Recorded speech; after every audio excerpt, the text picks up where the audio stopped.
Sobat The Teacher, kembali lagi bersama saya di The Teacher Channel.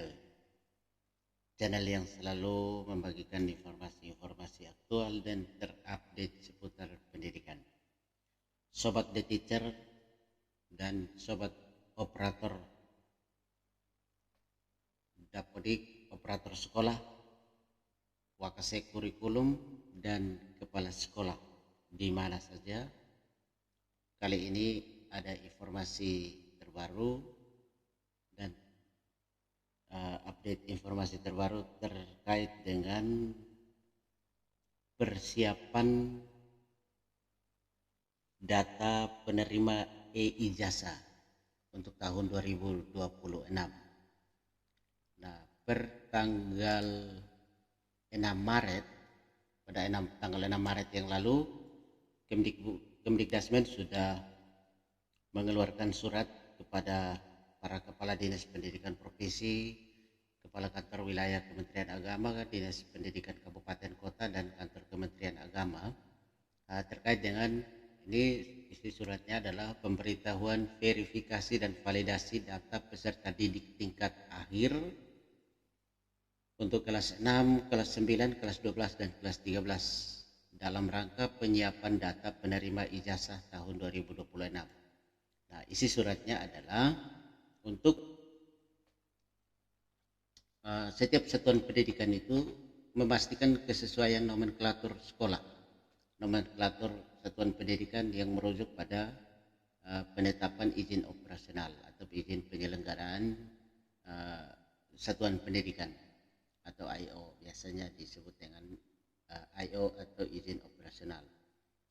Apabila nomenklatur atau nama sekolah belum sesuai dengan yang tercantum pada IO atau izin operasional, maka silakan harus satuan pendidikan atau sekolah harus melakukan pembaharuan nomenklatur, ya, pembaharuan nomenklatur satuan pendidikan melalui aplikasi Verbal SP.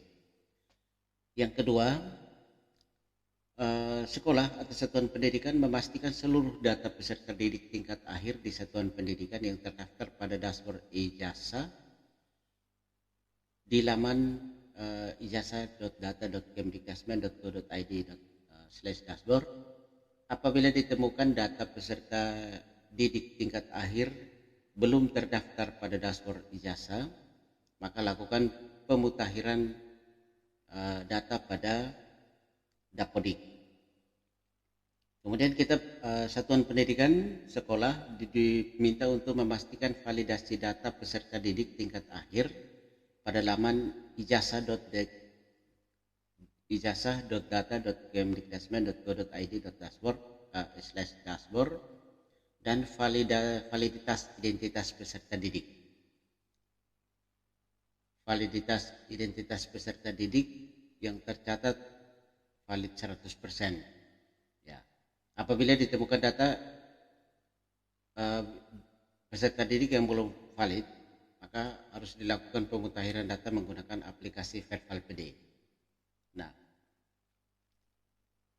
untuk itu Sobat The Teacher, rekan-rekan operator sekolah, kemudian Wakase Kurikulum dan kepala sekolah memastikan atau meminta operator sekolah untuk memastikan data-data ini.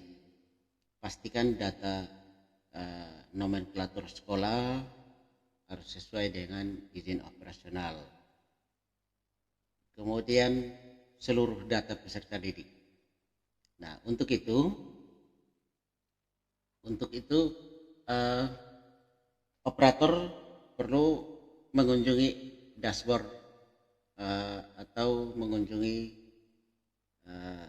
laman ini ijazah.data.kemdikdasmen.go.id di sini.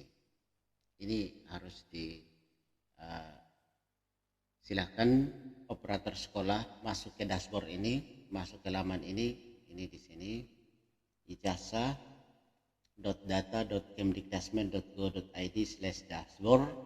Dari sini kita bisa cek DNS data nominasi sementara untuk jenjang sekolah. Kita pilih di sini, lalu kita pilih di bawah provinsi, kita pilih ini, kita pilih provinsi, kemudian kita pilih kabupaten, kemudian kecamatan, lalu kita pilih bentuk jenjang ya, jenjang sekolah. Ini kita pilih, ini saya pilih SMA kelas 12, ini saya pilih salah satu. Nah, untuk masuk ke dashboard di referensi data ini awalnya nanti seperti ini tidak bisa masuk ya, karena koneksi Anda tidak pribadi, ini kita tidak bisa masuk. Maka supaya bisa masuk, untuk bisa masuk silahkan di sini di bagian kiri ini ada tombol lanjutkan, kita lanjutkan saja, kemudian kita gulir ke bawah, ini dibaca, kemudian kita lanjut di bawah, ini ada lanjut ke alamat ini, kita klik saja, ini akan masuk. Nah, di sini ini akan masuk, di sini kita masuk, kita bisa lihat di sini identitas satuan pendidikan, kemudian dokumen dan perizinan, di sini. Kemudian ini dipastikan harus valid ya, valid, kemudian ada sarana prasarana dan seterusnya ya. Ini pastikan bahwa nomenklatur sekolah ini sudah valid. Kemudian di sini di data di dashboard ini pastikan bahwa jumlah peserta didik ini sudah benar jumlahnya ya. Ini sudah harus benar jumlahnya. Kemudian PD valid ya, yang valid itu harus 100% valid ya. Harus 100% valid. Kemudian legalitas ijazah, legalitasnya ini nanti masih kosong. Yang penting itu adalah pastikan bahwa kita harus memastikan bahwa jumlah peserta didik ini sudah valid PD.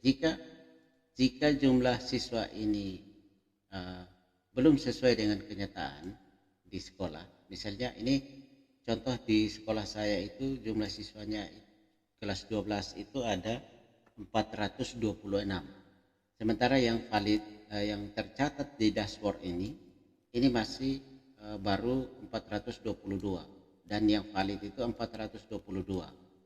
Nah, nanti yang ditampilkan di sini itu adalah siswa yang sudah valid. Nah, ini berarti masih ada 4 orang yang masih datanya itu belum valid ya, data siswanya belum valid, sehingga perlu dilakukan perbaikan. Nah, untuk mengetahui siapa nama siswa atas nama siapa saja yang datanya tidak valid, ini kita perlu lanjutkan masuk ke manajemen ijazah. Nah, untuk masuk ke manajemen ijazah, ya di sini kita untuk masuk ke manajemen ijazah, di menu bagian atas ini kita klik pada manajemen ijazah, kita klik, ya, kemudian kita masuk. Nah, pada saat masuk ke web manajemen ijazah, ini nanti notifikasinya seperti ini, koneksi Anda tidak pribadi, ini tidak bisa. Maka untuk bisa masuk itu bisa melanjutkan ke manajemen ijazah, ini kita klik lanjutkan ya, kemudian kita klik di link paling bawah, ada di bawah ini, lanjutkan ke link ini, kita masuk ke SSO. Nah, ini di sini silahkan login menggunakan akun sekolah untuk masuk ke web ijazah. Nah, di sini sudah saya masuk. Ini saya sudah masuk ke web ijazah.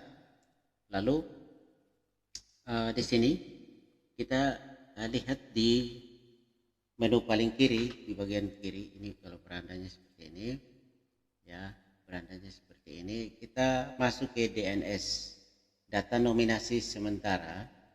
Kita masuk ke data nominasi sementara, lalu kita lihat data nominasi sementara DNS ini nanti ada menu lagi di submenu residu DNS dan valid DNS. Karena tadi di depan di dashboard tadi itu jumlah PD valid itu 422. Berarti masih ada yang belum valid. Maka yang belum valid itu kita cek di residu DNS. Residu DNS ini kita kalau klik di sini ini akan ditampilkan ya, ditampilkan nama siswa yang residu yang tidak valid. Lalu tidak validnya karena apa? Ini penjelasan di tabel ini sudah ada. Residunya itu tidak validnya ada di apakah rombel, NISN, NIK ganda, kependudukan atau kenormalan di sini. Jadi di sini baru terbaca jelas bahwa ada 4 orang tadi, 4 orang siswa tadi yang belum valid itu atas nama ABCD. Sehingga setiap siswa kita lihat itu residu yang tidak valid itu ada di mana? Ternyata di sini ada di NIK ganda ya, di NIK ganda, sehingga menyebabkan siswa ABC dan D ini tidak valid ya, tidak valid, sehingga nanti tidak masuk pada valid DNS. Sehingga di valid DNS ini hanya tercatat ada 422, harusnya 426. Tetapi karena masih ada residu, masih ada data siswa yang belum valid, maka ternyata ada di residu ini, di residu DNS ini ditampilkan nama A, B, C, dan D. Ini data mereka ini tidak valid karena NIK ganda. Nah, untuk menyelesaikan data residu NIK ganda ini, ya, untuk menyelesaikan data residu NIK ganda ini akan dibahas pada video berikutnya.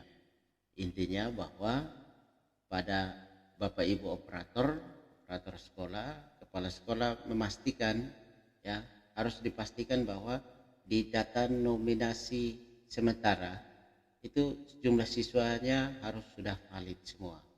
Jika belum seperti ini, maka harus diselesaikan atau diperbaharui datanya itu melalui Dapodik dan Verval PD. Dan untuk bagaimana caranya nanti untuk mengatasi siswa yang masih residu dengan masalah NIK ganda, itu nanti akan dibahas pada video berikutnya. Sementara untuk sementara tugas operator untuk menjawab surat edaran ini ya, untuk menjawab surat edaran terkait dengan persiapan data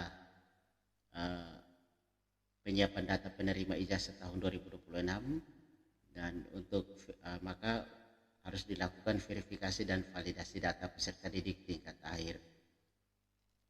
Nah, ini berlaku untuk SD, SMP, dan SMA. Setiap jenjang SD, SMP, dan SMA, SMK prosesnya sama, yaitu pastikan validitas data peserta didik calon penerima ijazah ya, di siswa kelas akhir itu datanya sudah harus valid pada web e-ijazah seperti ini. Jika masih ada masalah, jika ada data siswa yang masih belum valid, silahkan perbaharui data melalui aplikasi Dapodik dan Verval PD. Demikian informasi yang bisa di-teacher bagikan pada video kali ini. Kita akan lanjutkan pembahasan tentang NIK ganda ya, NIK ganda, bagaimana menyelesaikannya itu di NIK ganda itu di video berikutnya. Sekian, terima kasih, tetap semangat dan salam.